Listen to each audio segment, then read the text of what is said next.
Hey everyone, it's Clint. I'm up too late and I need to go to work tomorrow, but I need to make this video too. Um, I have seen a lot of comics creators desperately looking to get attention on their books. I totally understand that. I'm desperate to get attention on my books. I get it. Everybody's trying to get the word out there. You're trying to get noticed. You have to stand out from the pack.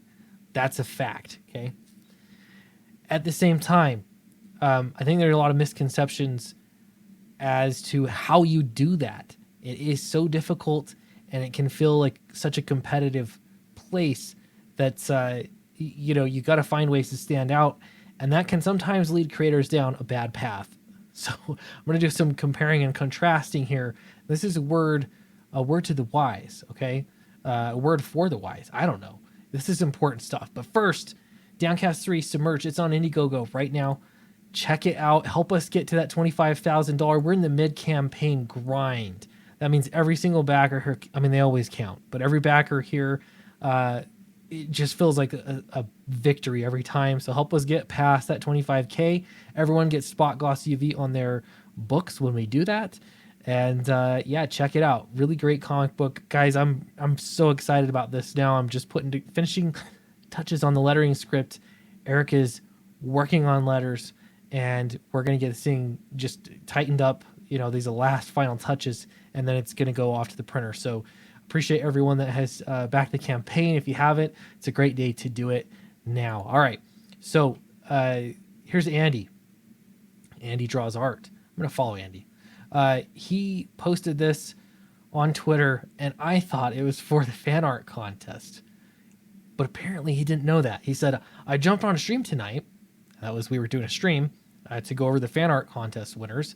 And he said, and I see a drawing I did, and I find out I was in an art contest, and I didn't even know one was going on.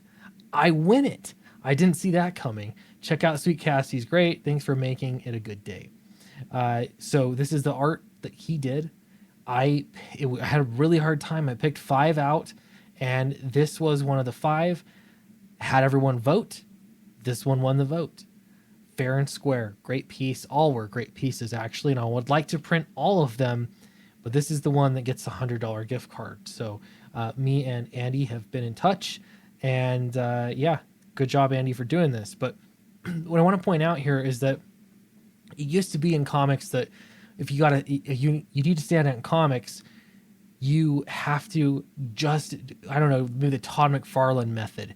You just have to get yourself in front of an editor a billion times in order for them to finally say yes, so that they finally notice you. You stand out enough that you are going to get published.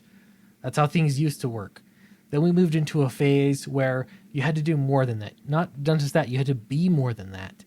You had to be different. Your identity had to matter.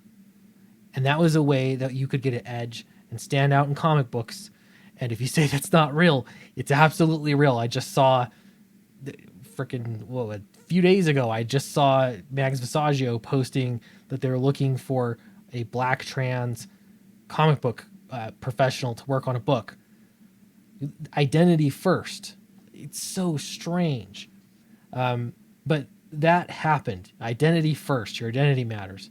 So that ended up being the way to stand out. Now I think there are a lot of people that think the way to stand out is to cause trouble. And you might specifically be looking to cause trouble with other comic book creators in indie comics and Comicsgate, wherever, so that you can stand out from the crowd and get more attention for yourself. That is not a good idea. I've seen too many people destroy their own comic careers because they do this route. It's just not a good idea. If you want to have opinion, you want to be critical, do so. I mean, that's great. Have a platform and do it. But understand that every time that you're critical of a person, you're cutting someone out. This is the whole reason why, if you have a stance on politics and you're a comic book creator and you're vocal about your stance on politics, you're immediately disenfranchising half of your potential audience.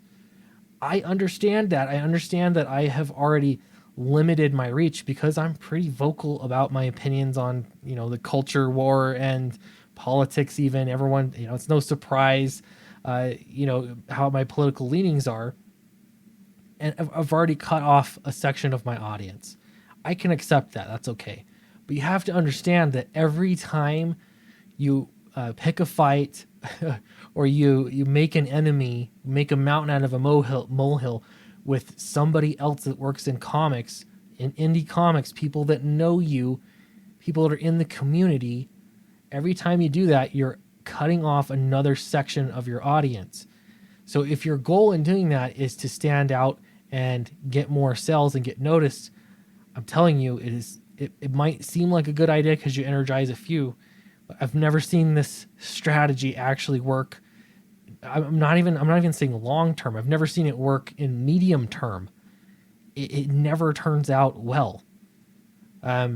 So again, if you're going to be critical of somebody, be critical, but people can tell if you're causing problems just to get noticed. It's very transparent. So the reason I bring this up here is because Andy did something great to stand out. He put himself out there. He put art out there. That's a good way to start out. People are asking in the chat for Andy to do some kind of a sci-fi horror underwater thing. I would buy that book. It would be great. It looks so cool. Absolutely, he could do that. If you want to stand out, there are ways to do it, and that's by putting yourself out there, rather than going out of your way to put people down. You want to be critical. That's great. Be critical, but the reason should not be to get noticed. The reason should be because there needs to be a critique. I think that there is actually a big difference there. Critiquing the mainstream of comics, I think, is important because the mainstream of comics accepts no critiques. It's going to alienate you from the mainstream of comics. It's going to do that. But you weigh your the cost and the risk. If you're trying to get alienated because it thinks it makes you a darling, to others, it's just transparent. It's not going to work. Anyway, thank you for listening to my video. I appreciate it. This is good. Stand out like this. Put your art out there. Put your writing out there. Do what you got to do. Put your thoughts out there.